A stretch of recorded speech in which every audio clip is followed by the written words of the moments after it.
There is no such thing as a social battery. There is only energy. And this energy is influenced by several factors to do with the environment and our mindsets as well. And one of these factors, only one, is introversion and extroversion. So if you want to last longer in social situations before getting drained, it is not necessarily just because you are an introvert. Extroverts could also get drained from social situations. This means that even if you are an introvert, it is possible to become more extroverted and charismatic and outgoing just by improving these other factors. Let me explain. When I was in high school, there was a field trip I went on, and I didn't know at the time, but there was a girl there who thought I was kind of attractive. The start of this field trip went off well. I was just talking to my friends. I was being quite outgoing because my social battery, I thought at the time, was still full. But as I went on, it started to get lower and lower. And eventually, after several hours when my battery was already getting low, I had my first encounter with this girl. We were gonna go on a ride, and she was gonna sit on my, floaty thing, whatever. And I was like, okay, this is my chance. I have to talk to her. But I couldn't because my social battery was drained. At least I thought it was my social battery at the time. I went home that night thinking, damn, if I was just not an introvert, if I was an extrovert, that would have gone so much better. Literally, just because that is who I am, I'm just gonna struggle with girls. I'm gonna not make as many friends. It's just gonna be harder for me.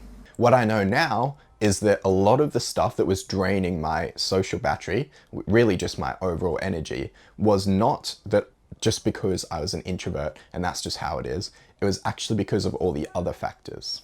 So the first factor for draining your energy is actually just whether you are an introvert or an extrovert. If you're an introvert, social interactions are going to drain your energy bar. If you're an extrovert, they're going to refill it. All the other factors affect both introverts and extroverts equally. So that's really the only difference. There's no other difference between introverts and extroverts. It's literally just that. Another factor is how much effort you have to put into the conversation to keep it going. So if you have to try really hard to keep a conversation going, it's going to be harder, obviously, and you're not going to be able to keep it up as long because your energy as a whole is going to be going down. The second factor is your mindset. If you're very scared of judgment and you're not very confident, any kind of social interaction is going to drain you more, drain your overall energy. And that's because when you're worrying about what other people think of you, that is a draining thing to do. That's taking up part of your energy. The third factor is who you are around.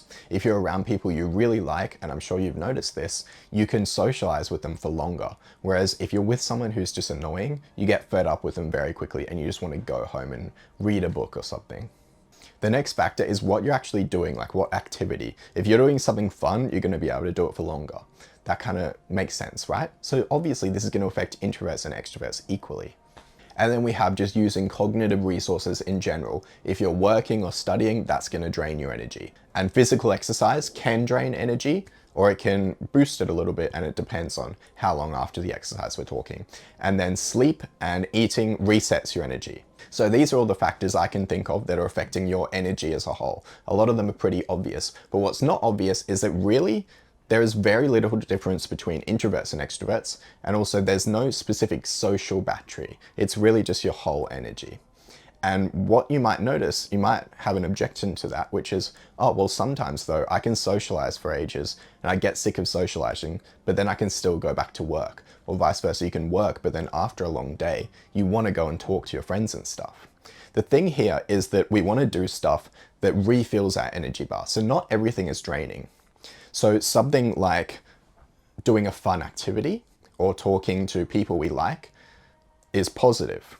There might also be negative things though. So remember, if we're having to put a lot of effort into a conversation, or if we're an introvert, that's going to be moving the bar down. So it's a constant kind of net thing. It's all integrated here.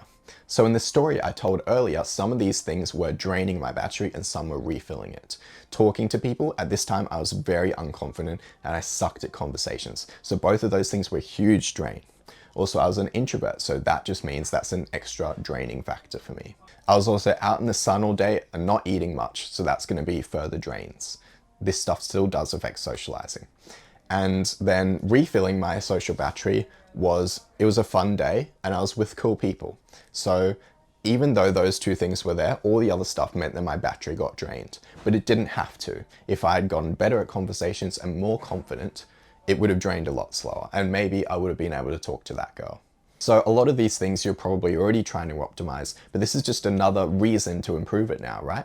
And it is also a motivational reminder that there is really not much difference between introverts and extroverts. Introverts really just have one extra factor that is causing the bar to drain when they are being sociable, but really it's more down to these other factors like how confident you are and whether you're constantly worrying about judgment and stuff, and also just how easy you can keep conversations going, and also just who you're hanging around. And if you change these things, you're going to have less stuff draining your energy and more stuff refilling it. One thing you might not have thought of is when you're socializing, try and do things that you actually enjoy. So if you're trying to meet people, go and meet people doing activities that you enjoy. If you've got an important social event later in the day, maybe don't work so hard in the morning and try and do some less cognitively demanding tasks. Do some of your like life admin stuff rather than deep work. And as for liking the people you're around, there's often not a lot you can do to change who you're around. But what you can do is try to, for the people you don't like, try to have conversations with them about things that aren't going to trigger you and things that you kind of agree on. So you might not agree with them on, I don't know, sports or anything. Just don't talk about sports. So here's to a future where both of us, me as well, because I'm also an introvert, have a lot more social energy and can just talk for longer, be more outgoing, be that charismatic person. If you do want to get started on improving that confidence and stuff, here's a confidence video.